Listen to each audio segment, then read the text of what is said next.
Hello friends, welcome back to the channel. Zero से genius quiz का आज हमारा पार्ट 5th है, जिसमें हम डेली के 10 क्वेश्चंस की प्रैक्टिस करते हैं। और प्रैक्टिस क्यों करते हैं? Because practice makes a person perfect, right. तो इसी के साथ शुरू करते हैं। और अगर अभी तक आपने चैनल को सब्सक्राइब नहीं किया है तो प्लीज़ कर दीजिए, और वीडियो पसंद आती है तो उसे लाइक एंड शेयर भी ज़रूर कीजिएगा। चलिए शुरुआत करते हैं। सबसे पहले हम देखेंगे कल के प्रश्नों को। कल आपसे 5 प्रश्न पूछे गए थे, जिनके आंसर कुछ इस तरह से थे। तो पहला प्रश्न था, किस देश ने मानव रहित ड्रोन हेलीकॉप्टर विकसित किया? तो इसका सही आंसर था चीन। चीन ने मानव रहित ड्रोन हेलीकॉप्टर विकसित किया है। सेकेंड क्वेश्चन था, ऋग्वेद में किस भगवान के लिए रुद्र नामक देवता का उल्लेख है? तो ये शिव भगवान के लिए रुद्र नामक देवता का उल्लेख ऋग्वेद में किया गया है। तीसरा प्रश्न है, भाषाई आधार पर पहला राज्य कौन सा बना था? तो वो राज्य था आंध्र प्रदेश। अगर पूछा जाए किस वर्ष बना था, तो 1953 में बना था, 1953 में। अगला प्रश्न पूछा गया था आपसे, नरगिस नामक तूफान किस देश में आया था? तो यह आया था म्यांमार में। और पांचवा प्रश्न जो आपसे पूछा गया था, किस शासक ने मगध के लिए 2 राजधानियां बनवाई? तो ये शासक थे बिंबिसार। चलिए अब आते हैं आज के प्रश्नों पर। और आज का पहला प्रश्न है हमारा, बृहदेश्वर मंदिर का निर्माण किसने करवाया था? तो इसका सही आंसर है ऑप्शन नंबर सी, राजा राज प्रथम ने। बृहदेश्वर मंदिर का निर्माण राजा राज प्रथम ने करवाया था। अगला प्रश्न, निम्नलिखित में से कौन भारत में गरीबी रेखा का निर्धारण करता है? तो ये है नीति आयोग। तो इस तरह इसका सही आंसर होगा option number D, NITI Aayog.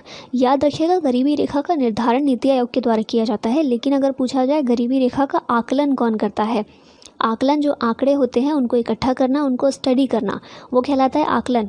तो वो किया जाता है एनएसओ के द्वारा, राष्ट्रीय सांख्यिकी कार्यालय के द्वारा, ठीक है। और जब निर्धारण की बात आती है, गरीबी रेखा का निर्धारण कि किस लेवल को गरीबी माना जाएगा, गरीबी रेखा से नीचे कौन से लोग आएंगे, ऊपर कौन से लोग आएंगे, तो ये निर्धारण किया जाता है नीति आयोग के द्वारा।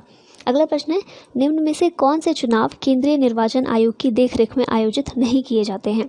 तो इसका सही आंसर होगा ऑप्शन नंबर सी, राज्य के स्थानीय निकायों का चुनाव।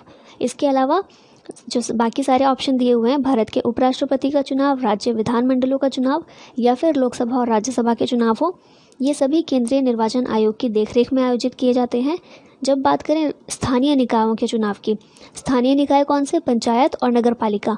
इनके चुनाव केंद्रीय निर्वाचन आयोग नहीं करवाता, बल्कि राज्य निर्वाचन आयोग करवाता है। अगला प्रश्न है, निम्नलिखित तत्वों में से कौन सा स्थल मंडल में सबसे बड़ा घटक है? तो ये जितने भी तत्व दिए गए हैं, ऑक्सीजन, सिलिकॉन, कार्बन डाइऑक्साइड और एल्यूमिनियम, इन सभी में ऑप्शन नंबर ए सही है, ऑक्सीजन। ऑक्सीजन स्थल मंडल में सबसे बड़ा घटक माना जाता है। और आज का प्रश्न, आखिरी प्रश्न जो मुझे बताना है आपको, वो है एनाटॉमी विज्ञान की एक शाखा है जिसमें किसका अध्ययन किया जाता है? तो इसका सही आंसर है ऑप्शन नंबर ए, जानवरों और पौधों की संरचना का। तो एनाटॉमी किसे कहा जाता है? जानवरों और पौधों की संरचना का अध्ययन करने को एनाटॉमी कहा जाता है। अब आगे 5 क्वेश्चन आपके सामने आएंगे, इनके आंसर आपको बताने हैं। पहला प्रश्न है, सलीम अली किस क्षेत्र से संबंधित हैं? ऑप्शन नंबर ए, पर्यावरण, ऑप्शन नंबर बी, चित्र, ऑप्शन नंबर सी, फिल्म उद्योग, या फिर ऑप्शन नंबर डी, संगीतकार। नेक्स्ट क्वेश्चन है आपके सामने, आपके लिए, स्वतंत्र भारत का प्रथम संघीय बजट किसके द्वारा प्रस्तुत किया गया था?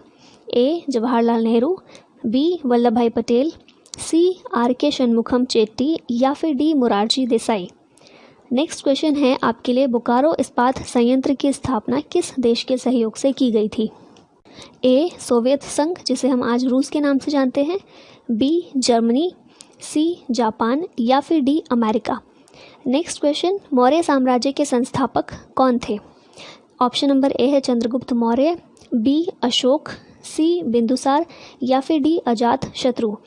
और आज का आखिरी प्रश्न है आपके लिए, न्यूमिज्मैटिक किसके अध्ययन से संबंधित है? ऑप्शंस हैं, ऑप्शन नंबर ए, सिक्कों से संबंधित है, ऑप्शन नंबर बी, संख्याओं से संबंधित है, ऑप्शन नंबर सी, टिकटों से संबंधित है, या फिर ऑप्शन नंबर डी, अंतरिक्ष से संबंधित है। तो ये हैं आपके लिए ये 5 क्वेश्चंस। कोशिश कीजिएगा आंसर करने की, और प्लीज़ पार्टिसिपेट ज़रूर कीजिए। और वीडियो थोड़ी सी भी यूज़फुल लग रही है तो जितना ज़्यादा हो सके इसे ज़रूर शेयर कीजिएगा। Thank you very much for watching.